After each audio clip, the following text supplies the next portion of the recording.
Afternoon, everyone. The last 24 hours, we witnessed a tragedy that has swept our entire globe. We went to sleep with the horrific report of a mass shooting at Brown University.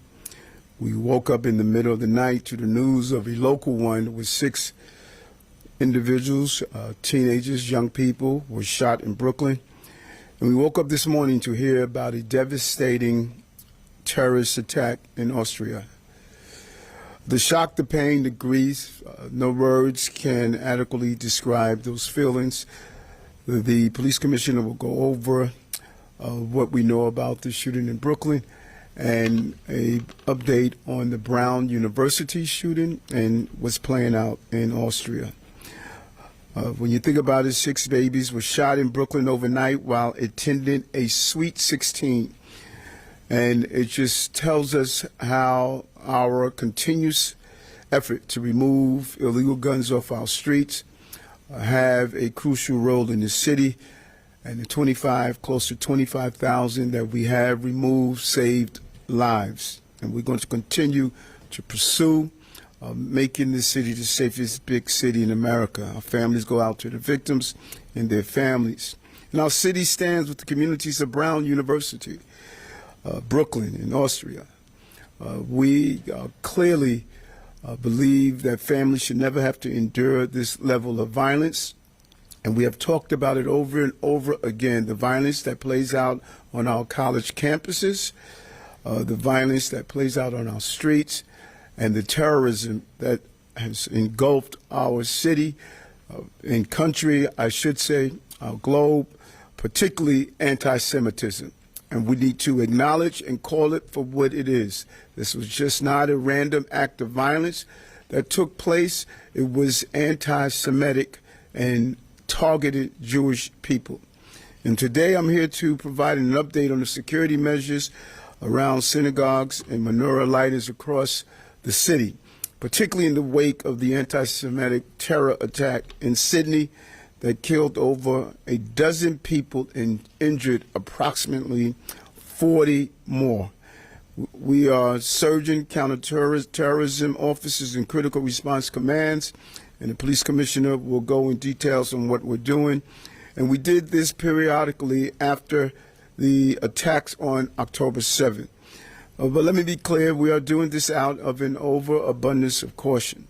In Sydney, the police had what appears to be a slower response. I'm sure the investigation will determine what happened, but I do know this. Specialized units play a primary role and function to go and respond to terrorist attacks at this nature. It is ill-advised to talk about the dismantling of the SRG team, the same team that went into 345 Park Avenue when we had now a lone gunman that took the lives of innocent New Yorkers. It took the courage of a civilian to take down one of the shooters. The country was lucky that the civilian was there. Public safety can't be luck. Specialized units like SRG are trained for these encounters. And this illustrates the necessity of the strategic response groups who are ready to respond to terror attacks on a mass scale. But this attack did not come out of nowhere. It came out as the consequences of Islamic extremists. And we have to be clear on that. It's not an attack on our Muslim brothers and sisters who carry out their faith every day, but it's the hijacking of their religion by Islamic extremists. Words have meaning. Words have impact, and words have power. Everyone needs to understand what words mean before they repeat them, before they shout them, before they defend them. That attack in Sydney is exactly what it means to globalize intifada. We saw the actual application of the globalization of intifada in Sydney because the attacker knew who he was targeting, and he knew why. It is the first night of Hanukkah, the festival of lights, where Jews are obligated to publicize the celebration of their faith. And among the murdered victims of the attack were a rabbi who had ties to Crown Heights, as well as a Holocaust survivor. Let me say that again. A rabbi and a Holocaust survivor killed for being Jewish. Anti-Semitism has no place in our city, in our society, and in our world. And I will continue to fight for this community and all communities of this city, and for fellow brothers and sisters from the Jewish community. For the past 4 years, this administration has stood by the Jewish community, not just as the mayor, but as an ally, as a father, and as a human being. As human beings, we cannot just turn down the temperature of hate. That is not enough. We must shut it off completely. Here in New York City, we must call out hate without fear and without apology, because we will not be silent in the face of bigotry, of hatred to any group. We're going to be defiant. We're going to be resilient. All New Yorkers deserve to feel proud about their heritage. They deserve to feel safe in the displays of their pride. Tonight, as Jewish New Yorkers celebrate Hanukkah, we honor another family of fighters, the Maccabees, who fought for the freedom of Jewish people, and they won. It was a victory of the weak over the strong, of spirit and belief over military might. But the Maccabees did not waver in the face of struggle. They did not lose hope.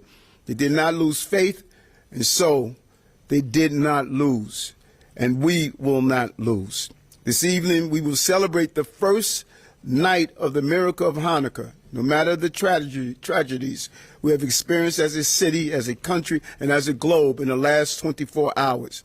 May we never forget that even in moments of darkness, moments that seem like they might last forever, there will always be a light. I'm going to turn it over to the police commissioner of the city of New York. Thank you, sir. Good afternoon. Before I address developments overseas connected to the first night of Hanukkah, I want to begin by providing an update on two incidents that occurred, one here in New York City and one in Rhode Island.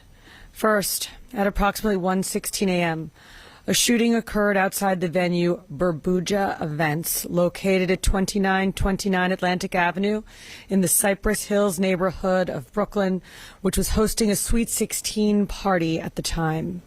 6 teenagers between the ages of 15 and 17 were tragically struck by gunfire.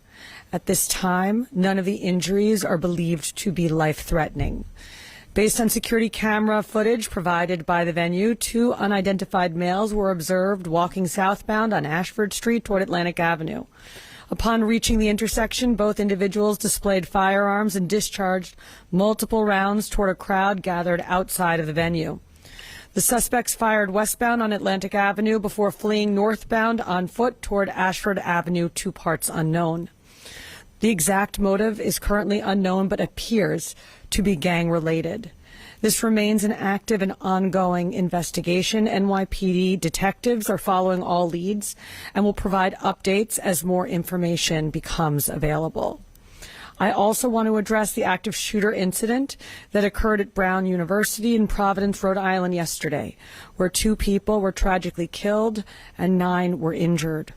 While that incident remains under investigation and there is no known nexus to New York City, we have deployed additional resources to college and university campuses throughout the city as a precaution. I now want to turn to events overseas that are informing our security posture here in New York today.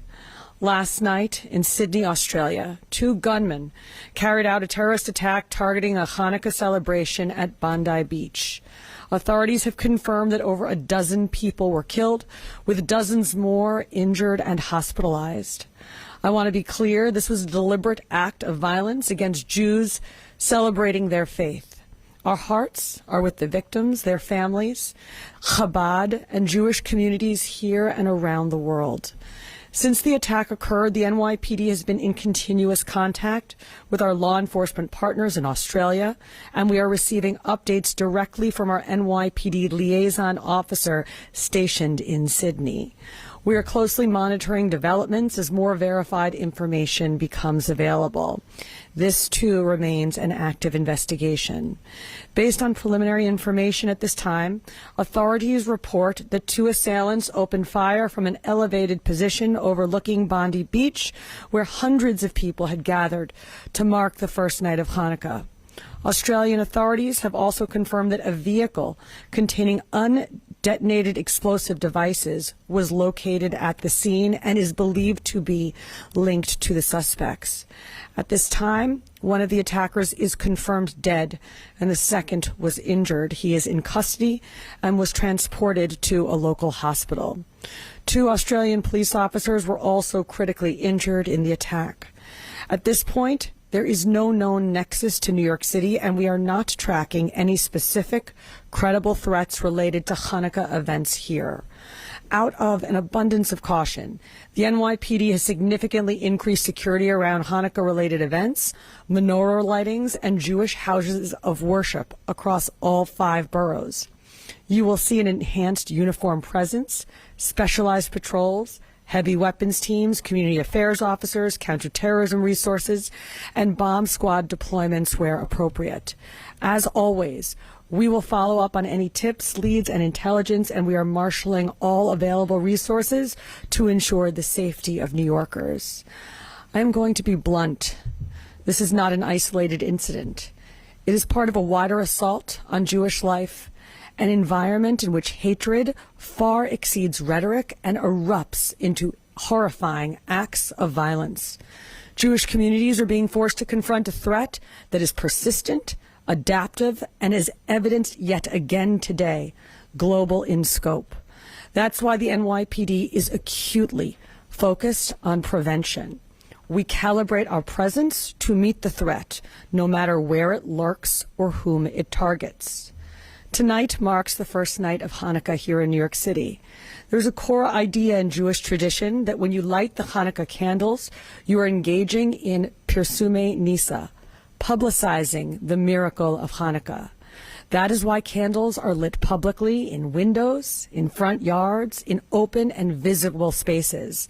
It's a declaration of faith, resilience, and continuity.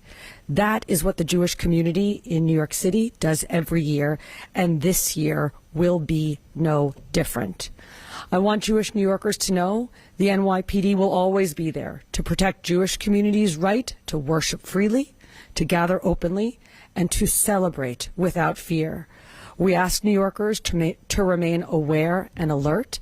As always, if you see something suspicious, tell a uniformed police officer or call 911. Thank you very much. Commissioner. And I just want to correct myself. I was saying Austria, I meant Australia, Sydney, Australia. Any questions? Miles? Can you just tell us about the nature of intelligence gathering, right? Detective stations in Australia,